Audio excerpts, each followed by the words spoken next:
of the old world. Transcendentalism embraced inner experiment, personal experience, and the individual search for meaning. The New England Transcendentalists rejected the idea of rewards in the afterlife as the aim of religious practice. Instead, they believed in living out your highest potential in the present, deriving power and purpose from a palpably felt relationship to the higher. The Transcendentalists also embraced mystical ideas from the East, to which they gave a practical and can-do tone, familiarizing Americans with concepts of meditation, karma, and non-attachment.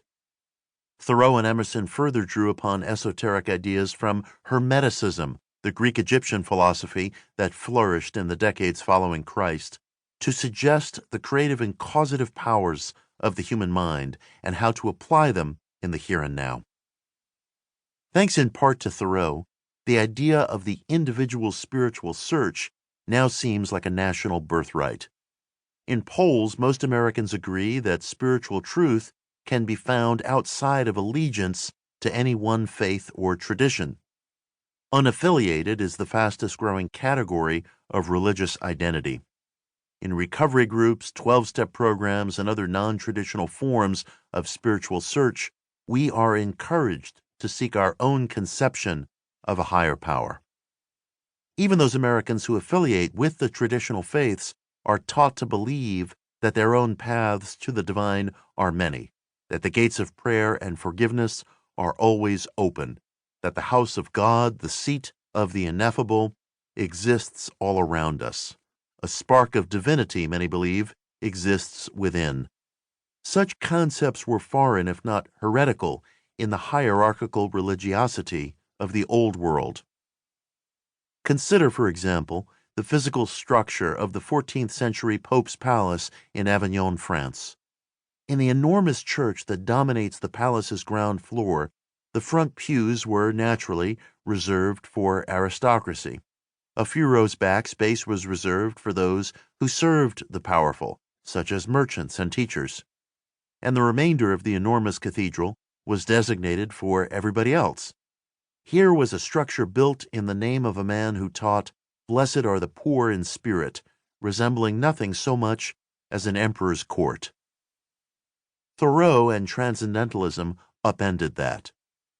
Today, one can visit Walden Pond, as I did, and walk to the spot where Thoreau built his tiny cabin. As noted, nothing remains of the physical structure aside from the hearthstone. There is just open air where the cabin stood, but that empty space is, in a sense, Transcendentalism's greatest monument, and perhaps America's as well.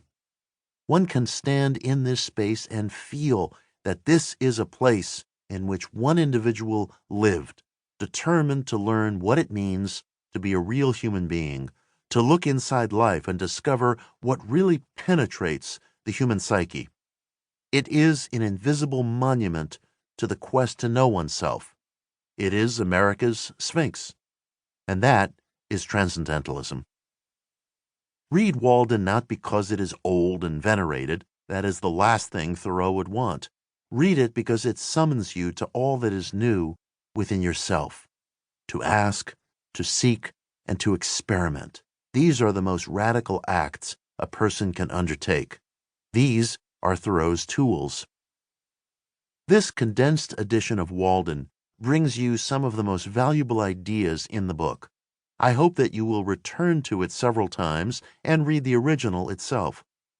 Ask yourself, what in Thoreau's memoir calls to you? Your response will point the way toward your most authentic direction in life. 1. Economy. When I wrote the following pages, or rather the bulk of them, I lived alone, in the woods, a mile from any neighbor, in a house which I had built myself on the shore of Walden Pond in Concord, Massachusetts, and earned my living by the labor of my hands only. I lived there 2 years and 2 months. Some have asked what I got to eat, if I did not feel lonesome, if I was not afraid, and the like. I should not talk so